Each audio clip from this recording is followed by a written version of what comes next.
wanti sin dagachuun qabne hundumti keenya waan dagachuun qabne namoota ala jiran bifa gaa'ilaatiin itti hidhamuun qabu. Bifa gaa'ilaatiin itti hidhamuun qabu. Namoonni tokko akkas jedhu nan amana naan jedhee nan amana amantee hordoftu nan amana hordofaa naan jedhee sin fuudha naan jedhee hin ta'u waan akkasiin hojjetu. Innan ta'u.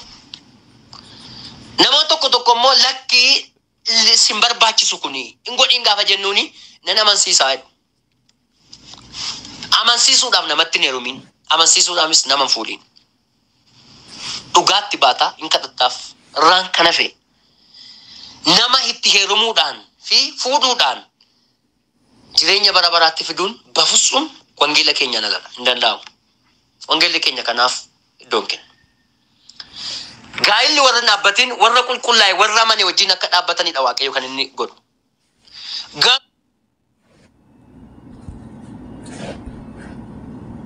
Kan inni godhu. Garuu otoo hin fayyin dura warri gaa'ila isaanii dhaabbatanii akka qirraa isaan abbaa manaa isaanii otoo namaneen isaan amanan yoo ta'e gaa'ila isaaniitti fufuu danda'u. Kanaachi amananii warra ganaa gaa'ila dhaabbachuuf jiran nama hin amanini heerumuun irra hin jiraatu. Isa iyyuu waa waldaa dhufe miti. In kadhataa. In sodaataa Waaqa. Cubburraa gargar ba'eeraa. Jireenya aroogee yookaan immoo jireenya addaamirraa fayyadaa jennee ilaaluun irra jiraata. Kaarraan kana fedha ibidda keessa galta. Rakkina guddaa keessa galta. Ibidda kana keessa eenyuus hin baasu. Abbaanis paasteriinis eenyumtus hin baasu. Waan sirrachuu hin dandeenye dhabu. Laalachuus irra jiraata. Biyya lafaatti gaafa dhufnu warra alaa wajjin rileeshiniin keenya gaafa dhufu bifa kanaan ta'uun qabu jechuuf hin barbaadeen. Kanarraan kan hafee itti siquu qabna. Itti siquu qabna. Gaafa du'a isaanii qaqqabuu qabna. Gaafa lidatii isaanii qaqqabuu qabna. Gaafa sargii isaanii qaqqabuu qabna. Cubbuu isaan keessa jiruu fi seexana isaan keessa jiru hin mormina. Namummaa isaanii garuu immoo hin jaallanna. Akkuma obboloota keenya warra waldaa jaallannutti jaallanna isaanis. Gargaarsa barbaachisoo hin gargaarra. Hin kadhannaa fi wangeelatti dubbanna. Gaafa rakkinaa bukkeen dhaabbannu jechuudha. Oomana dhaagalan dhaqnee hin gaafanna. Hin liqeessinaaf. Wajjin hin nyaanna wajjin dhugna.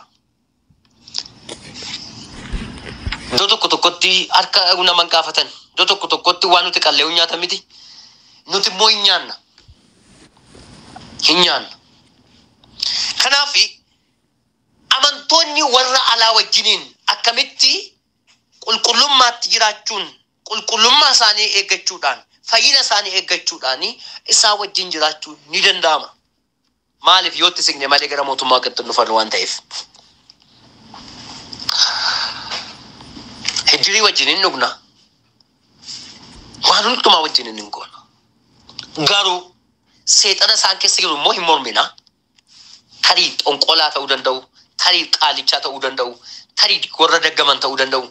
Tarii afuura budaa isaan keessa jiraatu danda'a. Afuurri garaagaraa isaan keessa jiraatu. Afuura isaan keessa jiru immoo hin mormina. Akkamitti mormina? Tokko hojii keenyaanis kun narraan eegamu jennee waan cubbutti nu geessu dhiisuudhaan karaa lammaffaa kadhachuudhaaf sagalee waaqayyootti himuudhaan afuuricha kaba'aniif dhiibbaa irratti fiduurraan kan ka'e namoota hin jaallanna jechuudha. Akkasidha hariiroo warra alaa wajjin. Namoonni baay'een adeemsa warra alaatti siqan adeemsa hin taane ta'a. Adeemsa hin taane ta'a. Adeemsa gaa'ilaa fa'a. Adeemsa wajjin waaqa tolfamaa yeroo isaan sagadan wajjin sagaduu fa'a. Isaan kana kana. Ximqata wajjin naquu. Wajjin iddoo sirbaa dhaquu. Wajjin iddoo dhugaatii dhaabbachuu. Wajjin iddoo qumaaraa dhaabbachuu.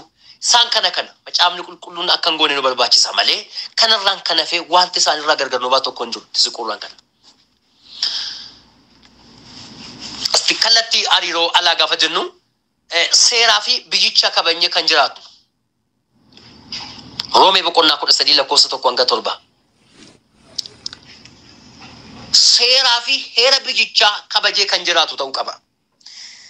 Amanataan ana karaa kan kootiitiin biyyichaaf namni amanataan biyyaaf mootummaadhaaf buluun isa jiraata. Isa kana Macaafa qulqulluu nu barsiisa gara nu qabnu saka. Warra biyya bushaniif maal jedha bulaa edha macaafa qulqulluu.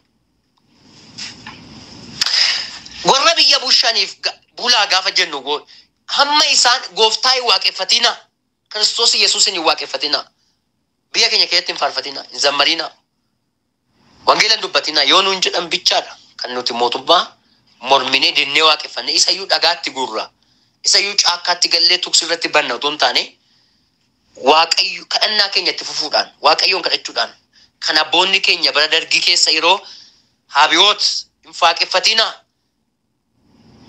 hin lallabina walitti naman qabinaa jedhee paasterii barsanaa wangeelaawota barsanaa hidhaa ture san namoonni immoo ittuma didanii manadhaa keessa jiraatanii kan akka Tasfaayee Gaabbisoo namoota durii namoota waaqayyo isaa gargaara ture mana hidhaa keessa ta'anii faarfannaa illee itti fufanii Tasfaayee Gaabbisoo keessumaa faarfannaa isaa kan inni faarfate mana hidhaa keessatti kan inni baase faarfannaa isaanii waaqeffannaa isaa itti gadhiisanii waaqayyo mo'icha fideef.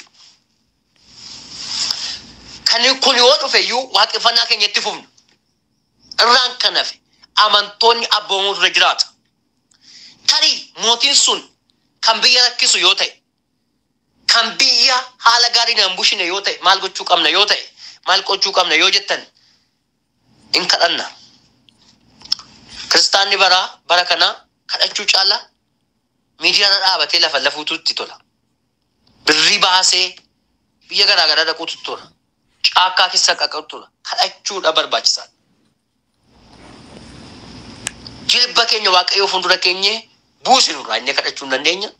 Nama nuu kaase jennee kadhachuu hin dandeenya jechuudha. Israa'el yeroo mootii dhaban nama isaan bushu gaafa dhaban maal godhu hin kadhatu ture waaqayyo immoo nama isaanii kaasa ture jechuudha. Kadhachuu qabna. Nama qeequun ekelee gaariidha. Ekelee bayeessaa har'a tokko hin shaarama tokko immoo hin ka'a. Ni kunumaa bu'aan nuun buusu obboloota ko nama walirratti kakaasu nama wal nyaachisu namni akka inni wal nyaatu gochuudha malee namni akka inni walirratti ka'ee jibba keessa galu gochuudha malee bu'aan qabnu garuu yoo kadhanne bu'aa finna yoo soomne yoo waa'ee biyya keenya soomaaf kadhataan fuula waaqa fuulduratti kufne bu'aa guddaa jijjiirama guddaa fiduu dandeenya jechuudha.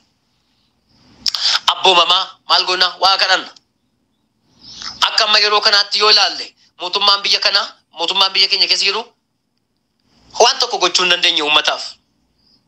Uummata beelessaa jira. Uummata rakkisaa jira. Uummata kanaa tokko du'aa jira. Uummatatti bushuu hin dandeenye. Innaa maal goona yoo jennee hiikni jiru maal jedhaa waaqayyoon kadhachuudha. Yookaan fayyisi isaanii yookaan immoo buusi nama nu bushu nama nu dhaga'u nuuf kaasi jennee waaqa fuulduratti kadhachuun baay'ee barbaachisaadha. Inni kan biraa hongattoota biyyaa irraa fi jalaan kan kabajudha. Amanataan. Amantoota namoota biyya bushan federaala hamma qabalee jiranitti maal godha hin ajajamaaf. Walga'iin ba'a. Kai katamaa qulqulleessuudhaan bahee katamaan qulqulleessa. Hojii zamachaa jira yoo ta'e baheen hojjeta. Gibira hin kaffala. Waan hundumaa hin ajajamaa jechuudha. Kun maalidhaa? Jireenya eenyummaa amanataati. Inni sadaffaasaa kabaja hojiitti kan amanuu fi hojii isaati gooftaa kabachiisee jiraachuu nama galeefidha. Nama hojjetudha immoo hin hojjeta. Callu badhee lafa bunaa taa'ee amanataan nama hamachaa kan oolu. Hamma buna sadiitti hamachaa kan oolu. Yaadaan cubbuu hojjechaa kan oolu. Yaadaan immoo sooressa of gochaa kan oolu otoo hin ta'in hojii nama hojjetudha amanataan. Hojiin hojjeta. Dafqee argachuutti namana amanataan sirriin waliin na'ee waan hin jirre jiraachisee ejjaan qumaaraadhaan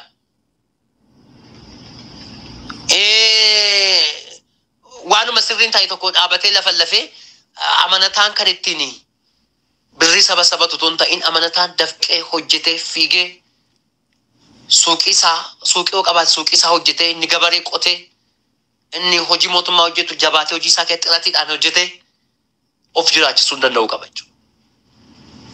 Yeroo tirfii isaa immoo kadhata Macaafa qulqulluun dubbisaa, hojii isaa immoo qajeelummaadhaan hin hojjeta.